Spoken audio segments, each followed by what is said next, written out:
ನಮಸ್ಕಾರ ಸ್ನೇಹಿತರೆ, ಇಡೀ ದೇಶದಾದ್ಯಂತ ಇರುವ ದೇಶದ ಎಲ್ಲ ರೈತ ಬಾಂಧವರಿಗೆ ಬಿಗ್ ಶಾಕಿಂಗ್ ನ್ಯೂಸ್. ಹೌದು, ಕೃಷಿ ಕ್ಷೇತ್ರಕ್ಕೂ ಕೂಡ ಹೊಡೆತ ನೀಡಿದ ತೈಲ ಬೆಲೆ ಏರಿಕೆ. ಎತ್ತುಗಳಿಂದ ಉಳುಮೆಗೆ ಮುಂದಾದ ಅನ್ನದಾತರು. ರಾಜ್ಯದಲ್ಲಿ ಪೆಟ್ರೋಲ್ ಹಾಗೂ ಡೀಸೆಲ್ ದರ ಏರಿಕೆಯ ಪರಿಣಾಮ ಇದೀಗ ಕೃಷಿ ಕ್ಷೇತ್ರದ ಮೇಲೂ ಕೂಡ ತೀವ್ರವಾಗಿ ಕಾಣಿಸಿಕೊಳ್ಳುತ್ತಲೇ ಇದೆ ಸ್ನೇಹಿತರೆ.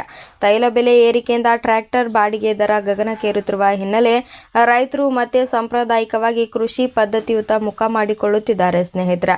ಬೀದರ್ ಜಿಲ್ಲೆಯ ಹಲವೆಡೆ ರೈತರು ಟ್ರ್ಯಾಕ್ಟರ್ ಬದಲು ಎತ್ತುಗಳನ್ನು ಖರೀದಿಸಿ ಉಳುಮೆ ಮಾಡಲು ಮುಂದಾಗಿದ್ದಾರೆ ಸ್ನೇಹಿತರೆ. ಜಾನುವಾರು ಮಾರುಕಟ್ಟೆಗಳಲ್ಲಿ ಉಳುಮೆ ಎತ್ತುಗಳಿಗೆ ಭಾರಿ ಬೇಡಿಕೆ ಕಂಡು ಬಂದಿದೆ ಸ್ನೇಹಿತರೆ. ತೈಲ ದರ ಏರಿಕೆಯಿಂದ ಕೃಷಿ ಚಟುವಟಿಕೆಗಳ ವೆಚ್ಚ ಹೆಚ್ಚಾಗಿದ್ದು ರೈತರು ಸಂಕಷ್ಟಕ್ಕೆ ಸಿಲುಕಿದ್ದಾರೆ ಸ್ನೇಹಿತರೆ.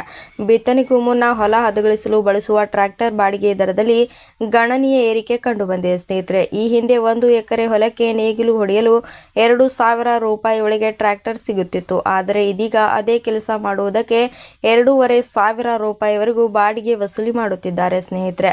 ಈ ಹೆಚ್ಚಿದ ವೆಚ್ಚದಿಂದ ಬೇಸತ್ತು ಹೋದ ರೈತರು ಇದೀಗ ಕೃಷಿ ಖರ್ಚು ಕಡಿಮೆ ಮಾಡುವ ಉದ್ದೇಶದಿಂದಾಗಿ ಮತ್ತೆ ಎತ್ತುಗಳ ಮೂಲಕ ಉಳುಮೆ ಮಾಡುವ ನಿರ್ಧಾರಕ್ಕೆ ಬಂದಿದ್ದಾರೆ ಸ್ನೇಹಿತರೆ.